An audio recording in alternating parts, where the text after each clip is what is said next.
नमस्कार दोस्तों, आप सभी का स्वागत है स्पिरिचुअल मैनिफेस्टो में। आज हम बात करेंगे कि आपकी प्रार्थना भगवान तक कैसे पहुंचती है और जो आप प्रार्थना करने का तरीका अभी तक कर रहे थे वह गलत क्यों है। इस वीडियो में हम आपको बताएंगे भगवान से बात करने का सही तरीका।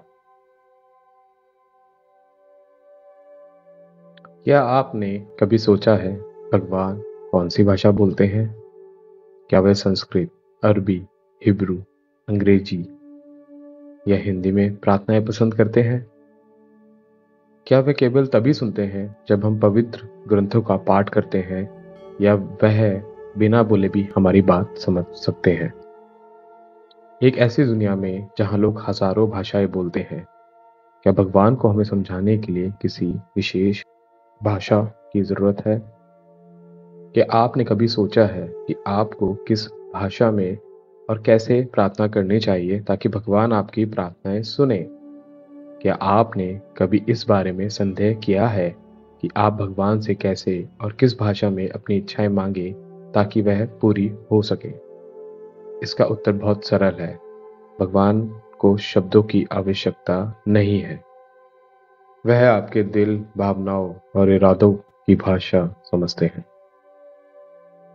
कल्पना कीजिए एक नवजात शिशु की।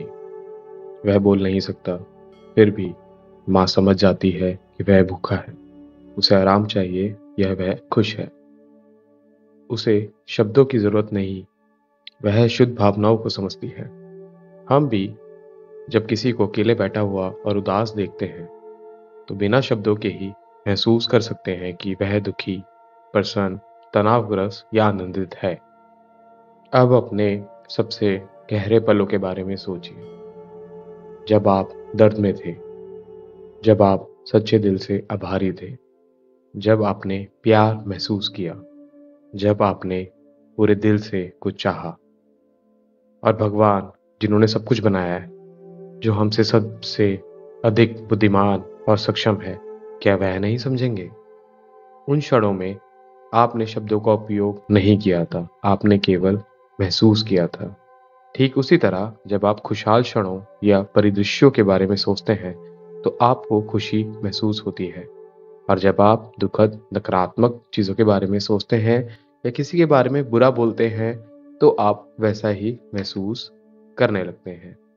यही भावनाएं भगवान की भाषा हैं। इसलिए भगवान की भाषा होती है भावनाएं, ऊर्जा और विश्वास की भाषा। बहुत से लोग मानते हैं कि भगवान से बात करने के लिए सही शब्दों का उपयोग करना जरूरी है, लेकिन क्या आपने कभी गौर किया है, जब आप वास्तव में कुछ चाहते हैं, जब आपका दिल सच्ची भावना से भरा होता है, तो आपको मांगने की जरूरत नहीं होती। भगवान पहले से ही जानते हैं। जब आप बहुत दुखी होते हैं तो बिना बोले भी भगवान आपका दर्द महसूस करते हैं। जब आप आभार से भर जाते हैं तो बिना धन्यवाद कहे भी भगवान आपकी खुशी को समझते हैं। जब आप किसी चीज पर वास्तव में विश्वास करते हैं तो पूरा ब्रह्मांड आपके पक्ष में काम करने लगता है। यही कारण है कि आकर्षण का नियम यानी कि लॉ ऑफ अट्रैक्शन काम करता है। यह केवल बार बार कहने के बारे में नहीं है, मुझे खुशी चाहिए, मुझे सफलता चाहिए। आपको इसे महसूस करने, इस पर विश्वास करने और अपनी भावनाओं को अपनी इच्छाओं के साथ संरेखित करने के बारे में है। जो कुछ भी आप अपने जीवन में चाहते हैं उसे अभी इसी क्षण महसूस करें और वह आपको अवश्य मिलेगा। यही आकर्षण का नियम है, और यह इतनी तेजी से काम करता है कि आप कल्पना भी नहीं कर सकते। जब आपकी ऊर्जा आपकी इच्छा से मेल खाती है तो ब्रह्मांड सुनता है।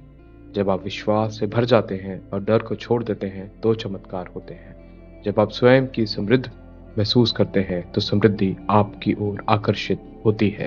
भगवान आपके शब्दों को नहीं देखते, वह आपकी ऊर्जा और भावनाओं को देखते हैं।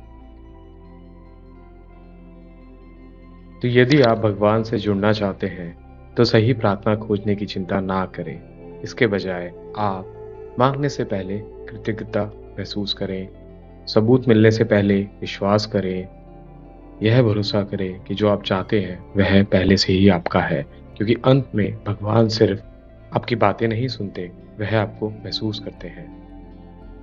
तो अगली बार जब आपको यह संदेह हो कि क्या भगवान आपकी सुन रहे हैं, तो याद रखें, महत्व आपके शब्दों का नहीं, बल्कि आपकी भावनाओं का है। यदि यह संदेश आपको प्रेरित करता है, तो इसे किसी ऐसे व्यक्ति के साथ साझा करें जिसे इसकी आवश्यकता है। आइए हम सभी मिलकर प्यार, विश्वास और सकारात्मकता फैलाएं। अगर आपको यह वीडियो अच्छी लगी हो, तो प्लीज़ आप कमेंट करिए और हमारा चैनल सब्सक्राइब करिए। और अगर आपके मन में कहीं संदेह है, तो आप कमेंट्स में अपने क्वेश्चन पूछ सकते हैं। Thank you for listening to the spiritual manifestation.